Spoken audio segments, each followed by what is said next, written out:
Popcorn therapy. Popcorn therapy. Popcorn therapy.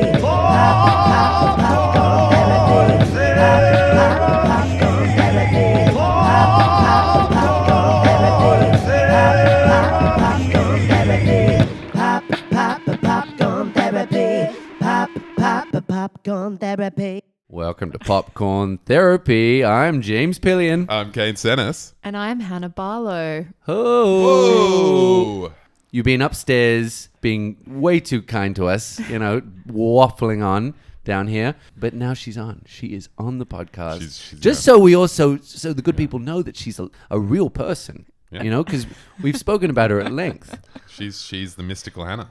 She's just, Hannah comes up. It's like, Hannah and I were watching this thing, and Hannah, said this about me, and Hannah said I need to start a podcast to save our relationship.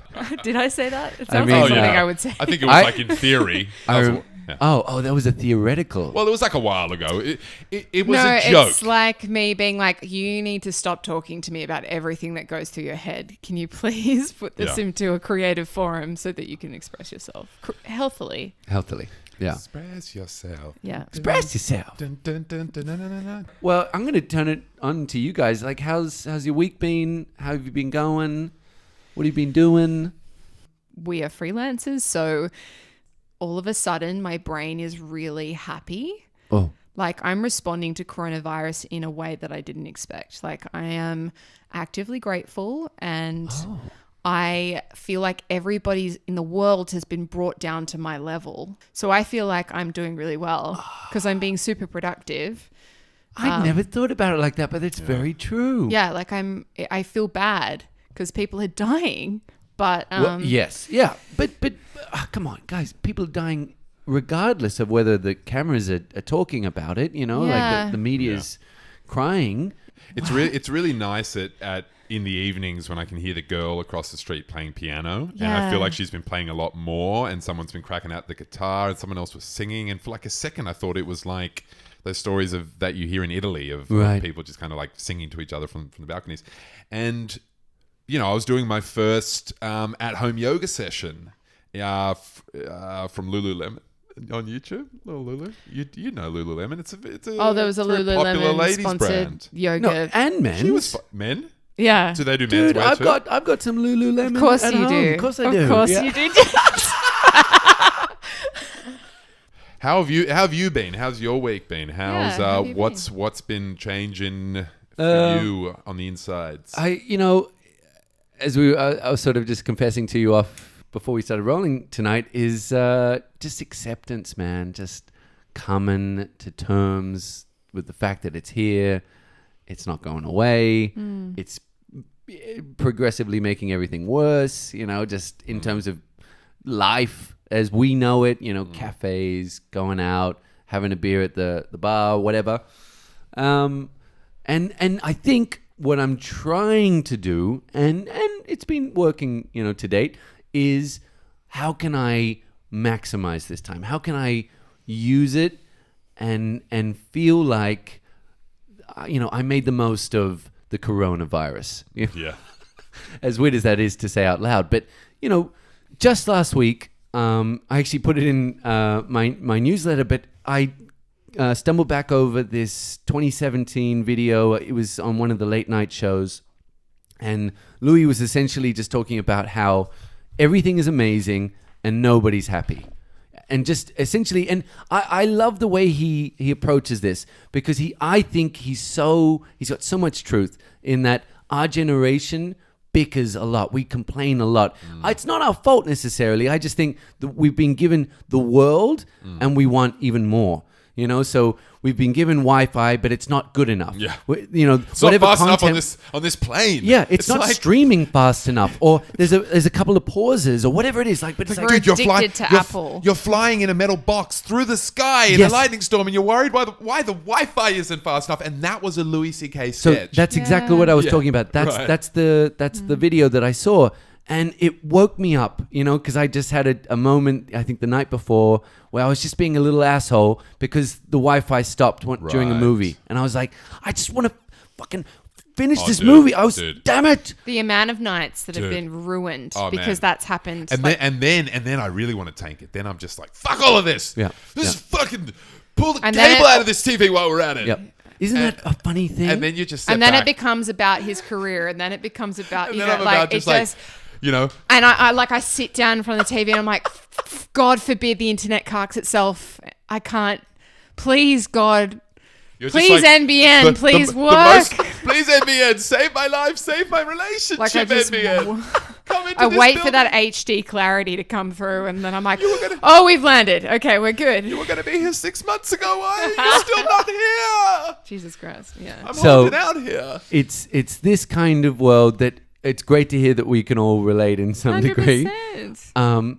But I think what I miss about that kind of personality is just holding a mirror up and being like, Yes. Yep. good God, can we just take a deep breath and just be grateful that we can listen to any kind of music, watch any kind of movie, like right now in the comfort of our living room, just when we want it, whenever we want it. So true. And you know, just those little moments and the one, you know, that you sort of just brought up before of flying through the fucking air in a metal box.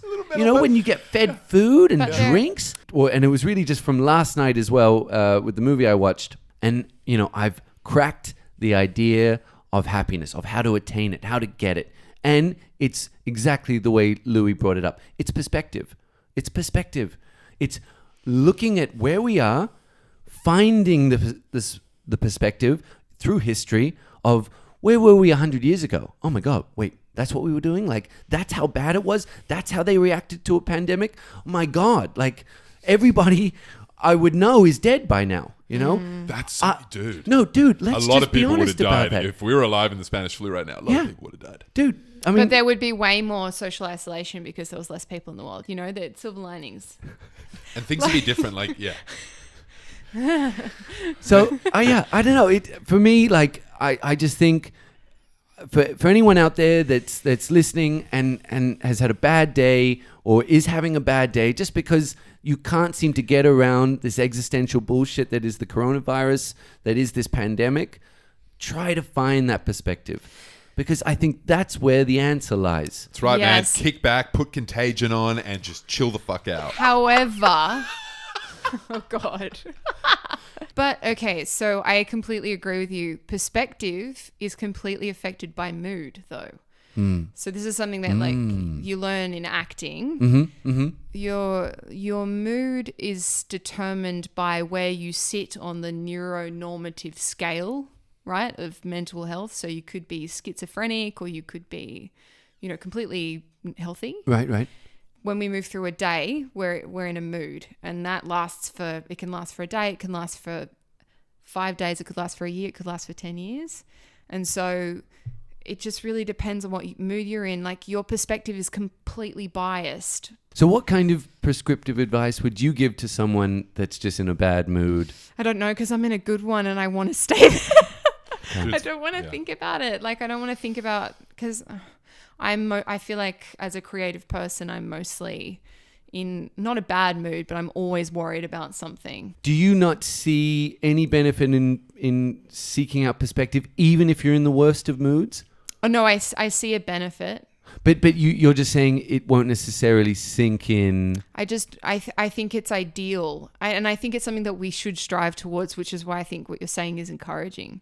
Well, and it's just interesting because, you know, on our previous episode with Destin Daniel Cretton, we went down this kind of rabbit hole of emotions, and I think Destin was really opening up with a point in time just before the making of his first movie where he was almost on the verge of suicide, or at least having suicidal thoughts. Yeah. Of almost the weight of the world was on his shoulders, and he couldn't take it off. It was like, Well, his mother had passed. Yeah, and so It's very he was- present he in was- his he work. was going There's through a weight. there's a real weight. For years, at least 2 to 3 years after the making of my first movie, I was in the worst funk. And it was just day after day. When you're in it, you almost just want to keep making those bad choices to reaffirm, to confirm that you're a piece of shit, that you're a waste of space. it's so amazing how much we can get in our own way. Oh, And yeah. I think if I'd had someone just telling me, well, look how bad it could be, it might just help me start to realize, fuck, this is a lot. I'm wasting a lot of time on just feeling sorry for myself. 100%. 100%. Yeah. Sorry for myself is my favorite I just thing think to do. that people right now are dealing with, like, they're putting so much pressure on themselves to, be happy during Corona, and they're anxious. And it's hard for people to see perspective when they're feeling fucking triggered. Terrible. I think like right now, Ooh, see, art's that's- really important, and I ultimately back your point that Louis was particularly talented at showing us that, despite how dark things are, there's a beautiful silver lining to life, and you're fucking lucky. Yeah. Like, I never really thought about it until right now about how much Louis just helped us feel less alone. yes, and Don't you think? he Right. made me Like feel been bringing up this which- crazy shit of like Yeah. people having abortions or their kids dying. It's- Like this yeah. happens. People Yes. have abortions. People have their kids die in front of them. Dark shit. people have bad marriages, like really bad marriages, and don't know how to help Yes. themselves and Yes. all that shit. He really opened himself up and exposed himself and explored all those dark themes in a beautiful way. Well, and Woody Allen has always been that ruined for me. Like Woody Yeah. Allen has always Me been too. someone where if I'm feeling really pent up or a period of time's gone by, a few days or a week where my neuroticism is just kind of getting the better of me and I'm picking fights and we had plans to go out to dinner. Well, we fucked it up and now I'm stewing in the bedroom. If I just put on a Woody Allen film and I watch this other guy just completely fuck up Shit his the own bed. fuck up his own life, Yep. like literally is the antagonist of his own films a lot of the time, which obviously gave birth to Seinfeld, gave birth to Louis. So, and I don't know if really Woody really was the first generation to do that, but it was that New York kind of neurotic Jewish Self-deprecating. Yeah. that Open. They gave birth to that Yeah. kind of that. Once again, had to marry his stepdaughter. Right, and it's like, well, what does that say about me? But I just love I love the work these guys make, and they've helped me through some ups and downs, I'm just mad at them. Right. Like, Well, could you just have kept Okay, it together? and again, I really don't want to come across as someone that's just defending men. I'm just trying to defend people because, what's really nice is like shows like, the Mark Maron special is men opening up about certain truths. That's just it. It's like just certain truths that men have. Like I've had these moments, of looking at a beautiful woman walking down the street and looking across and there's another guy and he's doing exactly the same thing. It's just like almost like a weird fucking hard wiring in men of like, Yeah. that's a beautiful woman. Like, Yeah. and Well, then it's us like- both recognizing that we just saw that and just that simple nod of like, wow. but- And like, you what a have to moment. teach yourself to suppress that urge Right. over a lifetime. And some men cannot handle it. They Well, can't. Especially if they're revered as kind of godlike, which is what Yes. Louis became. He became a Absolutely. god Yeah. in like the New York comedy world. No, he was, and he deserved to be because he was so smart and sensitive, and he is all of those things, and he's also Well, and okay, so right there, he still is Of course he all of is. those things, and I just both think, things can be true. right. And I'm not saying like he definitely deserved to be punished. He definitely still deserves to be if he's not willing to come clean and sort of confess his sins. Just but give it up. Just say I'm fucking sorry. Exactly. And just stop Yeah. it, Matt. Like that's why I'm mad at him. I'm mad. I just feel like what I hope with like the next sort of level with society is that we can start to accept just how complicated we are. I wanted to go back to something you were saying before Sorry, because yeah. it gave me a great reason for a bit of a BP corner. Oh, a bit come of a return. on. oh, dude. Brad Pitt It's corner. been a little while since we've been on the BP train. BP corner. All right, here we go. You were talking about happiness, and especially in this kind of time, how we're all we're just wondering like why we're not happy, and we just always want to be happy. Way before this fucking virus, I'm talking like the existential human condition. Yep. Like Fight Club type shit is that we're just like, why aren't we happy, right? And Brad Pitt had this great thing, and I forget where I read it, man. I've told this to like 20 people because this reporter goes to him, Brad, you're at the top of your industry, like you're loved, you're respected, you know, guys want to be you, girls want to be with you, like you've done it. You've done it all. Wow. You've worked with greats, you've made quality art, like you've contributed to the cinema canon. It's done. You're over. You're changing the world. And this was at a time when he was with Angelina, like, Oh. you guys are changing the world.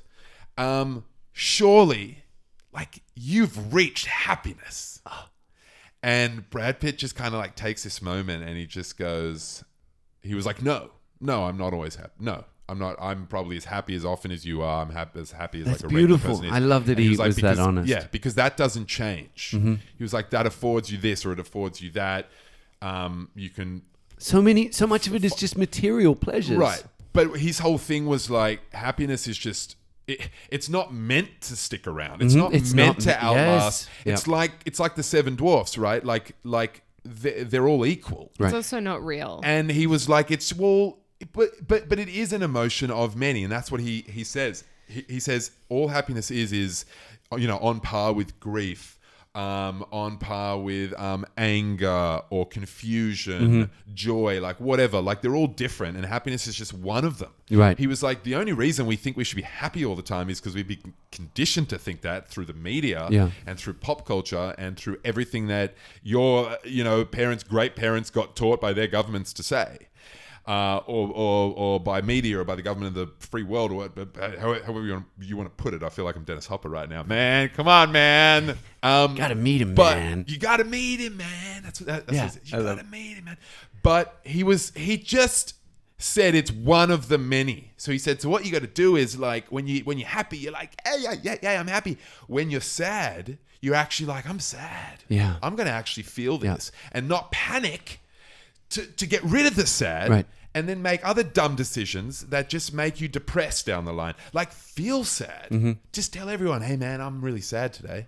But because we don't communicate, we put on this facade because we think that other person, whether it's our wife or our parent or whatever, wants us to be happy, right? So, like, just fucking be honest about how you're feeling and experience each one because they never last.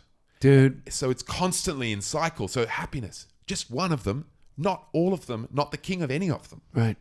So let's reprioritize the way we think of that word, I think. Man, BP, he nailed that. BP, because dude. it's so true. And I was just thinking about this, from what I was just sort of confessing just before about those years of just real sadness, real depression after making my first movie.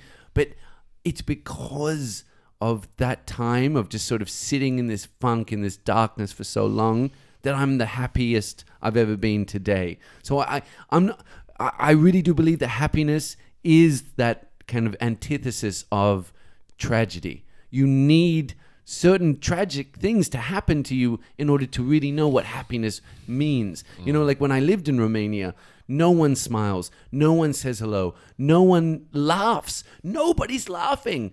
So what do I miss? What did I long for? Just that simple pleasure of smiling at a stranger. That means so much to me, even today, because of that time I had, without.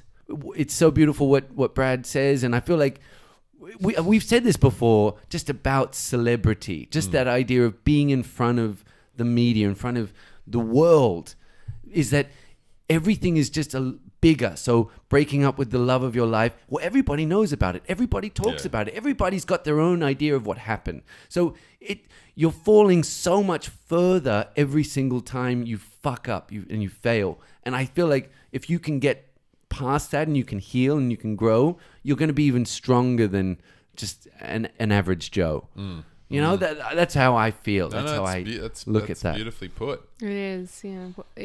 And I think that as a normal person who's not famous, we get to do that in anonymity. And I think that leads us back to, the Louis of the world. Yeah. If you're going to be on that level, that exposed, that, watched, you can't fuck up. Yeah. And you're still human and you're gonna. Yeah. So here's a question for both you guys. Okay. When the world is falling apart and I feel so, stressed, we've talked about kind of the Woody Allen movies. Seinfeld to me is that show that just neutralizes me. Do you Mm-hmm. guys have a movie? Because the movie for me is Days of Heaven and the show is Seinfeld. Completely different tones. One's like a kind of sweepy period drama that you can just sink into and is very lyrical, and the other is like a fucking laugh-a-minute sitcom. But Seinfeld just reminds me of my youth. There's something in it that I feel like I'm in those rooms. I'm in those walls. Like it reminds me of like that Woody Allen-esque kind of, New York in the 70s. It's got that. And for some reason I associate with that, even though I never grew up in New York. I didn't live in the fucking 70s. Well, similarly, yes, the Marvelous Mrs Maisel gives me the same feeling. Oh, wow. Yeah. I've watched it 3 times. But you didn't grow up with it. So what is it about it that... I just think Amy Sherman-Palladino is an absolute genius, and she captures the female wit better than any filmmaker I've ever seen. Wow. Like Gilmore Girls is beloved by people all over the world.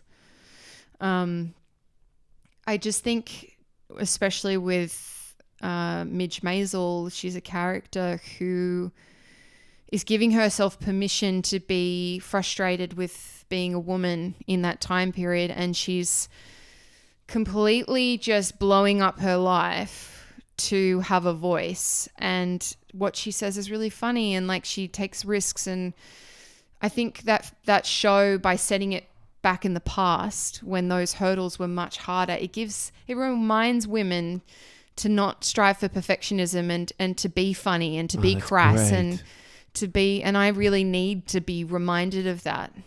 Because you're striving for perfection? Is that no? Well, in a female brain, I think there are, we strive for physical perfection. We strive to be perfect nurturers, partners, and that's the first thing we're told to do straight out of the womb. Right. By society. And, we're not. We're just as ugly as men, and we need to give ourselves permission to be that, and self-emancipation. Right. But it's pretty great. On a psychosomatic level. It won me over as well. Well, let me just ask, so the series is set in the 50s and 60s? Or is it just the 60s in New York City? Late 50s, early 60s. I think it's 61. It turns into the 60s midway, like in Mad Men, I think. Yeah, Right. It's sort of similar. Because what I wanted to ask is, what do you see with today in terms of the liberties that women have versus what she has? Like, how much is it to do with society versus the sort of emotional limits that we put on ourselves? So for me, like, I have a best friend who is a model, and it is her currency to strip naked, and like she's so hot, and like if I could do it, I totally would, but that's not a commodity for me. When you say if you could do it, you would, well, why? Because it's easy. Okay. I mean, wouldn't it be great? So this is the thing I'm pointing at. Because this is the thing I'm pointing at. I am a feminist. I always have been. Yep. I believe that women are completely oppressed by our deep need to be the most beautiful, the best, the nicest. Yep. To live in a man's image of a woman. Exactly. Right. To adhere Not what to the the woman male is. gaze. Mm-hmm. Yeah. You know, that is still very much ruling, like... Not the reality of women. Like they grow armpit hair. Like women are fucking the same as men in many ways. Yeah. But they've shaped an image. And that time, Yep. the 1960s, the late 50s, 60s was a huge time for women's liberation. Yes. And I think that we are living in a really interesting time where women are now criticizing feminists for being too conservative. Like, Wow. like you should be able to, like me judging anyone, including my friend, for, trying to make a business out of their beautiful body that is a work of art. And, like that's being a bad feminist. So I look at Instagram and I'm like, I'm like, oh my God, that is so annoying. Fuck you. I'm jealous. Like it's this, cycle comparison of anxiety. comparison anxiety. Yeah, Now yeah. I feel shit about myself. yes, and I'm all of those things, and I can appreciate that women are self-empowered, that they can sell themselves on Instagram, that is actually a valuable form of a business, that it's in fact important for that to be happening, because as soon as women own their bodies and their sexuality and their power, we will like further our own liberation. But I still wake up in the morning and look at my face and go, oh God, I've got another wrinkle. Oh my God, I should work out. I need to work out. You know, that is still like an obsessive thought. But isn't this interesting? Because I just think it's something that I've been working on, thinking about a lot. This idea of like the things that we were brought up on, you know, like this ideal. So even, you know, I remember it so clearly as a kid of looking up to a man or a woman and being like, that's what a man or a woman looks like. The way they're dressed, the way they talk, the way they interact with the world. And so it's so hard. I know exactly what you mean of, you know, like I'm noticing more and more grays in the side of my hair, and I'm like, fuck, like, when did I get old? Like, no, that's impossible. Take it back. Yeah.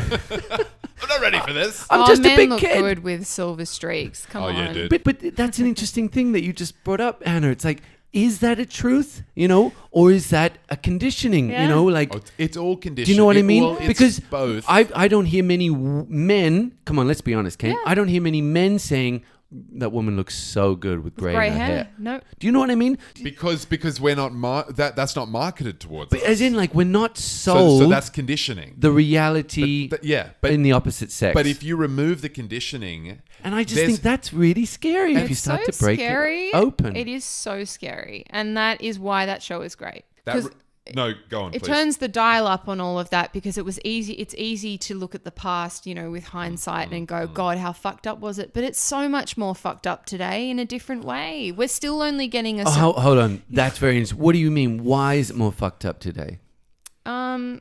Like compared to 50 years ago, what is the difference? Are you saying it's more complicated? I think probably every generation has felt it in their own way. Yeah, because now women are, and we did this to ourselves because we had to, but we have to earn an income. You know, we have to maybe get married or maybe not. We still have to conform to societal standards, and we have to stay beautiful, and we have to be mothers, and we have to be everything all at once. And then where's the room for me? Like, for my actual personality. Wow. If I'm constantly dedicating my time to these people. Ideals that they were not my ideals. They were fed to me, and not even by my parents. My mum was a feminist.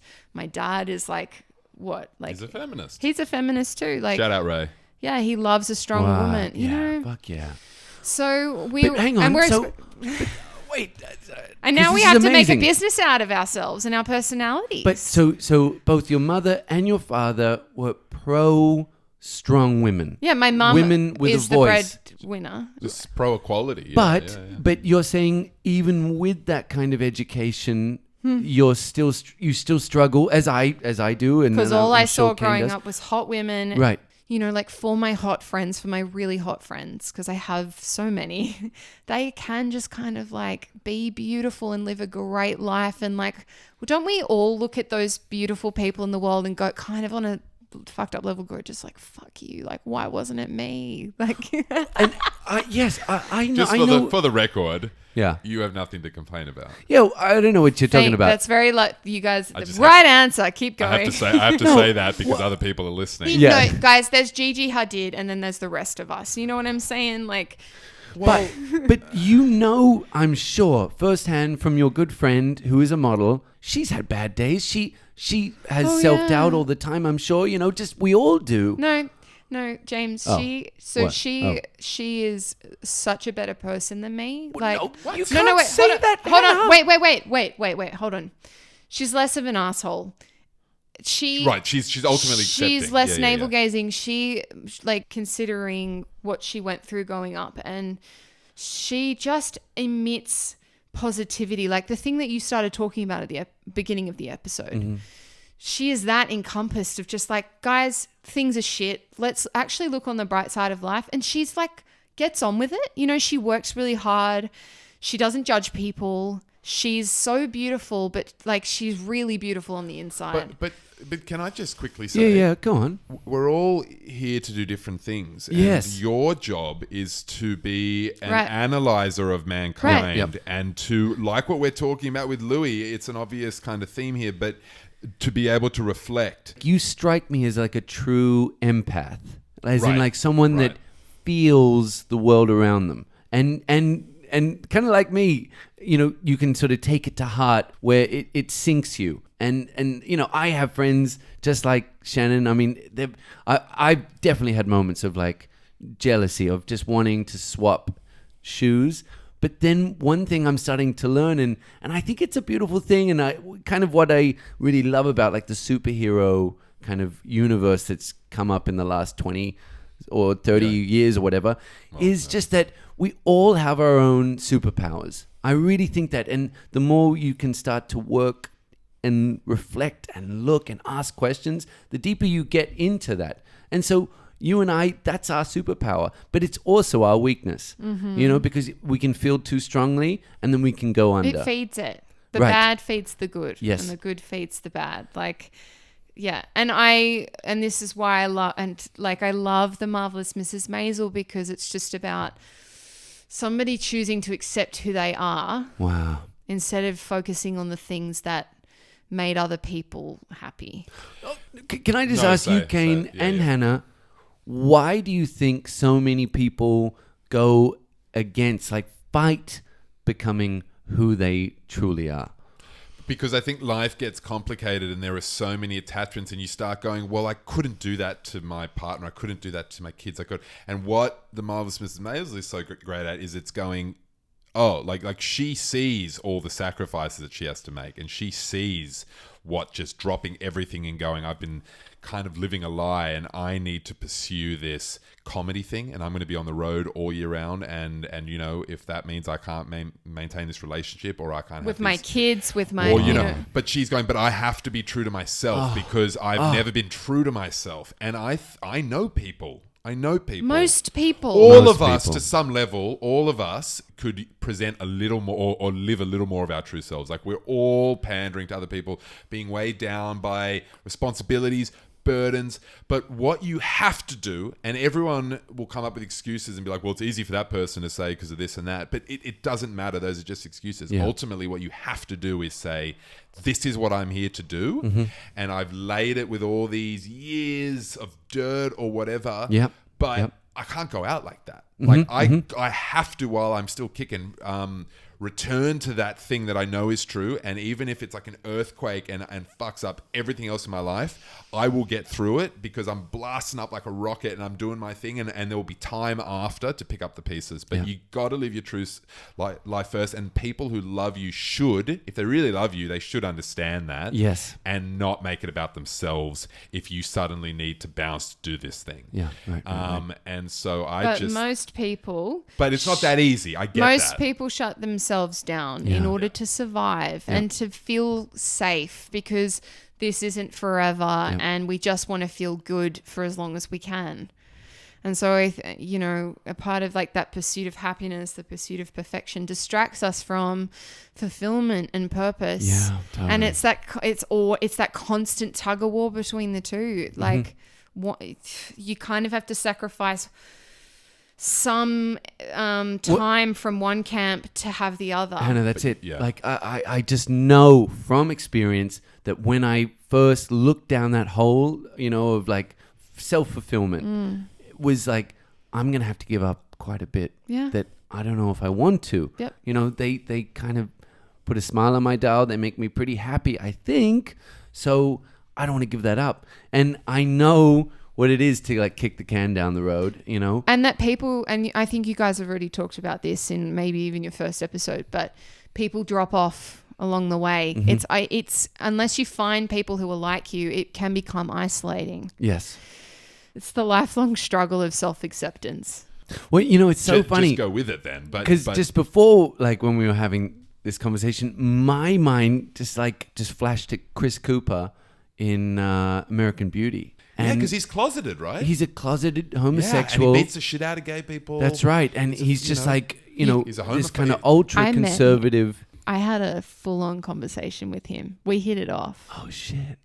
I met him on the press tour of August Osage County. Oh. Yeah, but I remember him being so lovely, and we spent 45 minutes having a chat about acting and like the theater and his struggle between film and theater, managing the neuroses of being an actor in a rehearsal room versus being an actor on set. It was like I graduated drama school, I came to LA, and I had a massive chat with Chris Cooper. I mean, it was awesome. That's fucking cool, man. That's a great fucking story. I mean, like, what a bad boy as well. Like, just he's a pure actor to me. Yeah. He loves his craft. He just loves the craft, and he excels. Man, you know, he's a scene stealer. So I've been wanting to rewatch Adaptation for a while. The Spike Jonze film. Meryl Streep, Chris Cooper. One of my favorite films. Nick Cage in playing twins. Was it two Nick Cages? Two Nick Cages, and it's double Cage. And just to pitch it to you even harder,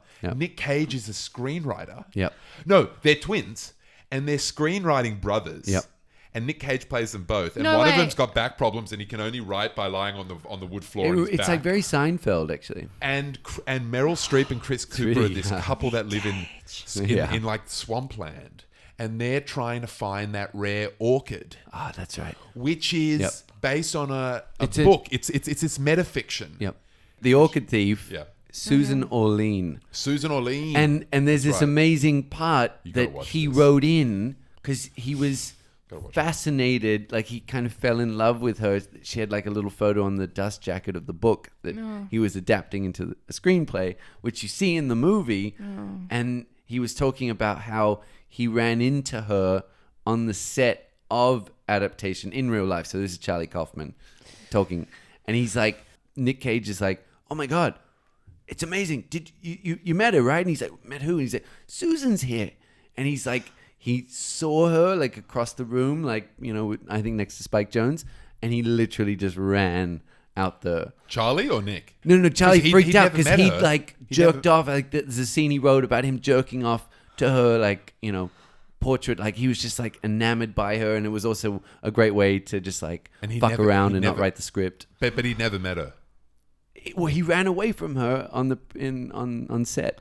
See, if that story had come out today.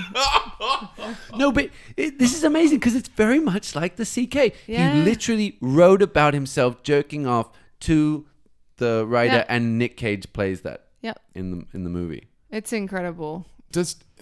No, go ahead. Does Tiger... I haven't seen Tiger King Okay, yet, but okay. I wanted you All right. guys to have a chance to fucking yes, geek we haven't out. talked All about right, it. let's talk about it. Because from what I see, it's giving us that entertainment, like that fucking like needle to the vein, like hit of entertainment that the Netflix generation want. That fucking like feed juice to my treadmill, man. But at the same time, you're learning something about the extents that we go to.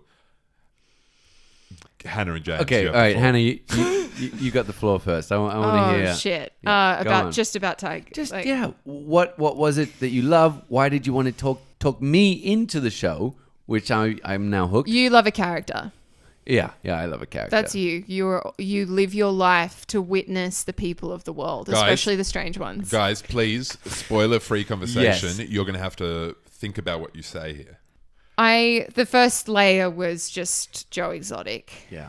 Oh, yeah. And just how does this person exist? Because he contradicts himself on so many levels. And I love that there's a world where people like him exist. Yep. Like it's so great. The other thing was like, okay, so I'm vegan and there's an animal activism component to it, which is just like, I need to see, like, America needs to see this. Yep. Because there are more lions and tigers and wild animals and cats in captivity than there are in the wild. So it's really important. In America. Because of these fuckwit, like, textbook sociopathic narcissists. Yep. America! Right, yeah. No, just like making a profit from raising tigers and lions, shooting them when they're too old, and just, you know, pulling in dumb people like us who just want to see animals, you know. Yeah. There's that whole element, but just for me, the depiction of these characters, like they all are like their heads are shoved up their own assholes so far, and they all have their version of the truth. Yep. And it's equally compelling, and they all just suck. The reason why this is fascinating because of the similarities in human behavior. Like I recognize something. Yep. And so it recalls and it re-triggers the shitty things that you've done. You're like, okay, I'm judging these people. Why am I judging them when I've done this and that? And but I love it because it shows our capacity as like our behavior. Like we are trying to be good people, but some of us out there are just not. Yeah. This is life imitating art. Yes. Just like I love Joe Exotic for quite a few reasons. Just like I love the His contradictions and his fucking outfits. Wow. They're amazing. They're incredible. And the songs that he doesn't sing that are those- written by those Emmy music Award winners. videos are terrifying. And amazing. And the music on some level, you're like, this is actually good, but it's not him singing. How does a show come in? Like, how does a show become? It evokes so much in us. Yeah. There's something in the water, in that Netflix water, whatever they're doing in terms of the sponsoring certain shows that get us, man, there's something clever to them. Yeah. They just get to the human condition. They're hiring the best people because they can afford it. Dude, speaking of Netflix getting to the human condition, Joe Swanberg's Easy. Which you guys were talking to me about this just before we started rolling. 3 seasons and it's done, right? It's done. Was it cancelled or so upset. Was that just all you shit. wanted to? Is this it? It is so beautiful. It's an anthology series about just very. Fly on the wall. He's the master of fly on the wall. Observational relationship things, but he so stems from Seinfeld and Larry David and all of that. But that's sending the wrong idea of the tone. It's you're in the relationship of this married couple who's got a kid, but they're looking for a threesome partner, so they go try and find a threesome partner. But he's reflecting our nuance in the same way. And then 5 episodes later, that threesome partner comes home, and you get to see her life, and so it's all anthology stories with interconnected pieces. In a way, it's a way more chill version of like Paul Thomas Anderson's Magnolia, where you feel like you're a fly on the wall of an interwoven fabric of this community, of a town, and it's all set in Chicago, which is where I don't know if it's where he's from. That's where he's from. Yeah. Or he's from Feels Austin. like he lives from there. He's either from Illinois. Austin or Chicago, but this show is like he's hit like he's apotheosis, and if this was the 70s, this would be Mike Nichols, like this would be like Kramer versus Kramer, like he is our generation's Mike Nichols, I feel like. Wow. And that's no interesting. one knows about it because it just exists in this little dark corner of Netflix. And to me, that's the great shame about the way things are. But at the same time, if it allows a show like Easy to be made, that's the beauty of it. And so you got to accept these pros and cons in an equal measure. But TV today is cinematic. Right. There's stuff out there that is just like easy, like. But you're consuming it at such a rate that does it? How can it feel like? How can it feel like a beautiful kind of meal? It's got to feel like a bowl of cereal at some point. This is something that's very interesting, very topical. It's something that I've been struggling with of late, but also accepting certain truths in terms of the world we live in. But the fine wine theory, that's what we always we talk quote about. you all the time. Well, no, and it's just it's a really simple idea that if you have a nice bottle of wine, you're not going to drink it all at once. Make that motherfucker last. So- You're going to have a glass, maybe a glass tomorrow. But a it doesn't. glass tomorrow after that. It depends how well Day it after corks. that. Well, that's corking true. it? Are you decantering it? Well, I could be. Are you plugging it? So you know how you were talking about how you had a dark period? Mm-hmm. I, at the same time, I think as you, and we've spoken about this before, I had a dark period. That's right. In LA, and my way of getting through it was to just binge so much content, which is so unhealthy. But also a coping mechanism. It was a total coping mechanism. Yep. But what came out of that was just like a deeper appreciation for writing, and I found a voice in it, and I was like, oh, people out there are making like Louis and Horace and Pete and Easy, and we discovered Joe Swanberg in that time period.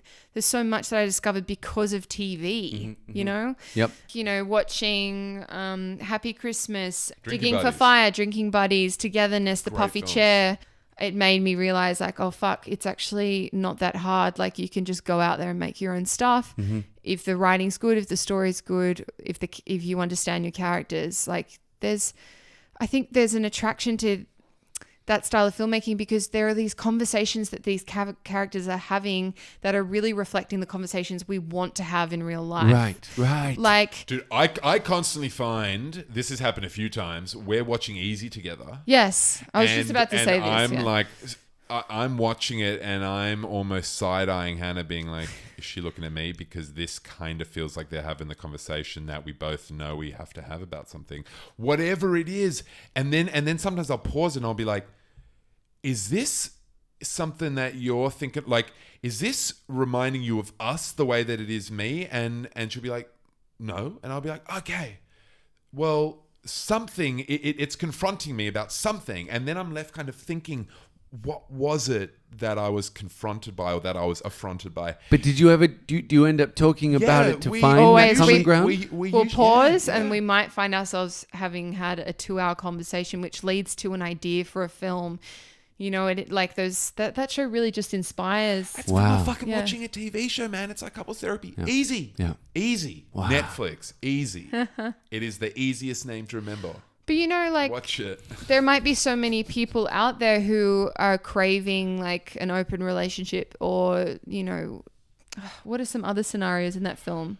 Like, or wanting to start a family but not having a partner. There's or the 36-year-old woman or 38-year-old woman who wants to have a kid, and she's so sweet, and so she starts to babysit for this other woman, and she falls in love with a kid, and so then she's just like, I'll just hang out with you I'll guys. babysit for free. Like I'll I'll just babysit for be free. a parent. And then what happens when a possible relationship shows itself, and she says, I'm not going to turn down a date for the next 30 days. I'm just going to say yes to everything. And so you go on this dating Or cycle like, with her. I wanted to open our marriage, but now I don't because I've realized that I love you and I it's- don't want to share you with Yeah. anyone else, and I want to go back. You know, those conversations that we think, oh, is that ever going to happen to me? It's Joe Swanberg being in his mid to late 30s, being like, I've got a kid, I've done this. I'm now at this point. If you go back, watch some of his earliest films were about being in your 20s. Like his work grows with his age, as you would think all filmmakers do. Yep. But you can really see it with his, because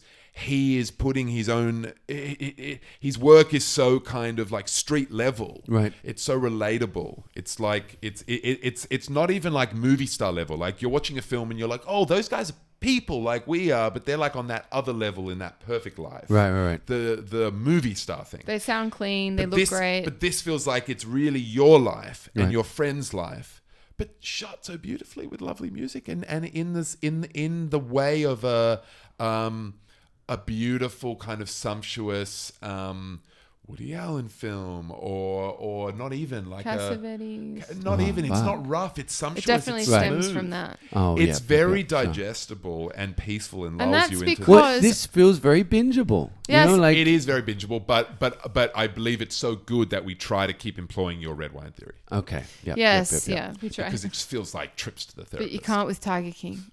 No. And then You gotta there's binge that And then shit. there's Tiger King, which is like, look at my big dick. I'm American.